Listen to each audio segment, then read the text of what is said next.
लेकिन जितनी जिसकी जनसंख्या होनी चाहिए उसको उतना हक अधिकार मिलना चाहिए। इसलिए मैंने नारा दिया है 100 में 90 शोषित हैं, 100 में 90 शोषित है, 90 भाग हमारा है और धन धरती राजपाट में 90 भाग हमारा है। इसका लड़ाई बनियापुर में हम लोग मजबूती से लड़ेंगे। कहा जाता है कि बाहुबलियों का सीट है, दबंग का सीट है, तो मैं चाहता हूं कि यहाँ की जनता दबंग बने, ना कि कोई पर्सनल एक आदमी दबंग बने। मैं भी अगर नेता बनूंगा तो मैं कभी दबंग कहलाना पसंद नहीं करूँगा, ना ही बाहुबली कहलाना पसंद करूँगा। मैं एक जनता का सेवक के रूप में जनता का सेवा करना चाहूँगा।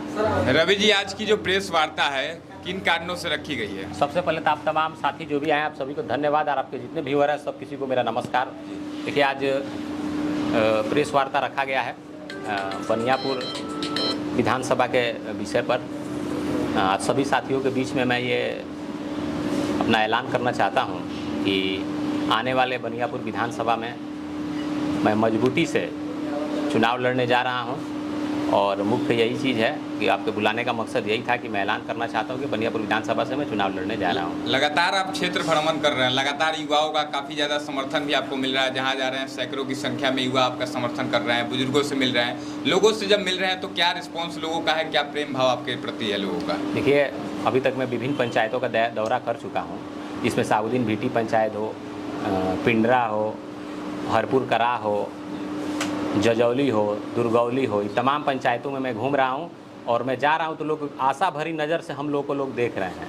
लोग कह रहे हैं कि बनियापुर के लोग कहीं ना कहीं दबे हुए हैं। मुझे समझ में नहीं आ रहा है कि कैसे और किन से दबे हुए हैं। मैं यही देखने के लिए बनियापुर में आया हुआ हूं और सभी लोग, पिछड़े तबके, SC ST, सारे समाज के लोग मुझे मजबूती से और आशा भरी निगाह से देख रहे हैं कि अगर आप आइएगा तो ये मीडिया में ये कहा जाता है कि बाहुबलियों का सीट है, दबंग का सीट है, तो मैं चाहता हूं कि यहाँ की जनता दबंग बने, ना कि कोई पर्सनल एक आदमी दबंग बने। मैं भी अगर नेता बनूंगा तो मैं कभी दबंग कहलाना पसंद नहीं करूँगा, ना ही बाहुबली कहलाना पसंद करूँगा। मैं एक जनता का सेवक के रूप में जनता का सेवा करना चाहूँगा। सर, आपने कहा कि बनियापुर के लोग दबे हुए हैं, आखिर क्यों?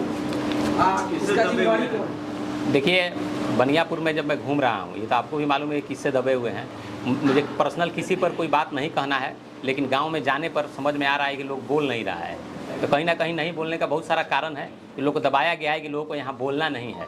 बोलूँगा तो सिर्फ मैं ही बोलूँगा, ऐसा लग रहा है मुझे। कुछ लोग हैं, लेकिन चलिए, हमको उससे राजनीति मुझे किसी पर करना नहीं है। मैं सिर्फ यहाँ पर जनता का जो भी मुद्दा होगा, गांव-गांव में घूम रहा हूं। शिक्षा, स्वास्थ्य, रोजगार तो यहाँ मुद्दा है ही, लेकिन और भी गांव-गांव में जो भी लोकल मुद्दा होगा वही मैनिफेस्टो में आप सभी के बीच में मैं लाऊंगा और उसी पे मैं चुनाव लड़ूंगा। मैनिफेस्टो आपका क्या कौन सी समस्या है? लोकल में आप घूम रहे हैं, यहाँ लोकल स्थानीय तो क्या क्या समस्या है क्योंकि ग्रामीण क्षेत्र है? देखिए, स्थानीय समस्या तो सड़क का समस्या है। सबसे पहले तो आप बनियापुर चले जाइएगा।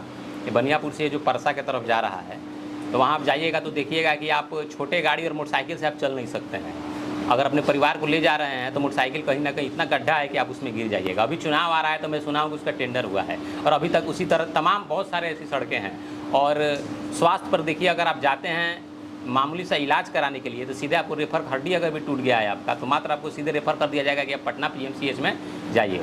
तो स्वास्थ्य और रोजगार में मैं जब गांव-गांव घूम रहा हूं तो मैं देख रहा हूं कि तमाम जो भी पिछड़े तबके के खासकर जो युवा हैं वो बाहर कमाने के लिए मजबूर हैं। अगर यहाँ लोग जीते हैं उनके वोट पर तो कहीं ना कहीं उनको भी जगह, हर जी ठेकेदारी हो गया या बहुत सारे ऐसे जगह हैं जहाँ के लोग दे सकते हैं, जो भी विधायक हैं या सांसद हैं, लेकिन नहीं देने के कारण मजबूरी में लोग बाहर जा रहे हैं। तो मैं तमाम पिछड़ों की आवाज़ बनने आया हूं और मैं चाहता हूं कि अगर जनसंख्या के हिसाब से अगर हम लोग वोट दे रहे हैं तो जनसंख्या के हिसाब से हर हक अधिकार हमें यही चाहिए, हम लोग बाहर कहीं नहीं जाएंगे। कौन सा पार्टी से आप उम्मीदवार होंगे सर? कौन से पार्टी से आप उम्मीदवार होंगे सर? देखिए, ये तो अभी आगे चल के आप लोगों को मालूम चलेगा।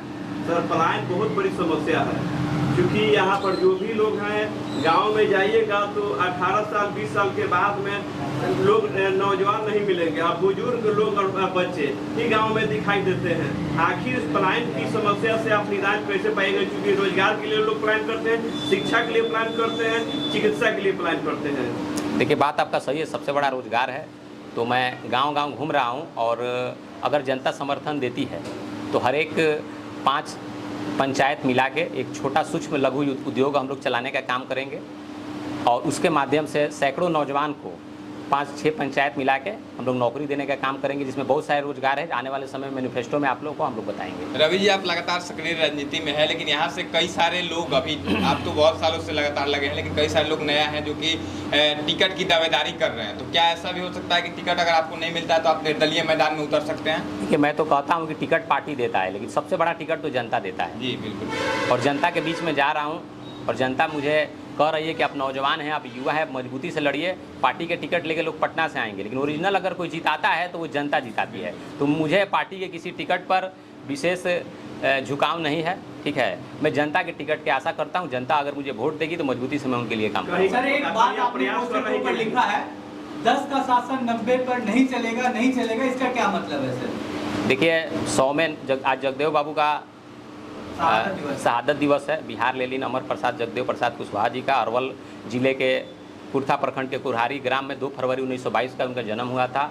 और कुछ सामंतवादियों ने उन्हें 5 सितंबर 1974 को दिन दहाड़े गोली मार के हत्या कर दिया गया था।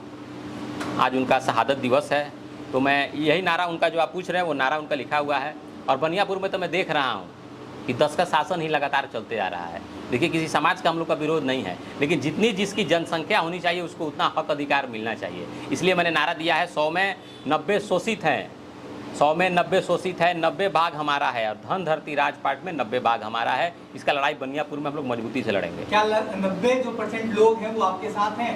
देखिए, गांव-गांव तो हम घूम रहे हैं, सभी मेरे साथ है। और जब मैं जा रहा हूं तो मैं अकेले नहीं जा रहा हूं, 10-20 गाड़ी हम लोग के साथ घूम रही है। जो भी लोग घूम रहे हैं, समझ लिए बुजुर्ग हैं, नौजवान हैं, सभी 90% के लोग मजबूती से मेरे साथ हैं। और मैं मीडिया के माध्यम से और आप लोग के माध्यम से मैं उन लोग को कहने आया हूँ, ये एक समय आया है कि आपका बेटा और पिछड़ा का बेटा और कुशवाहा का बेटा आपके लिए मजबूती से चुनाव लड़ने के लिए आया है। आप एक बार सिर्फ तन मन से मजबूत कीजिए, बनियापुर में हम लोग एकदम पिछड़ों का राज ला के रहेंगे।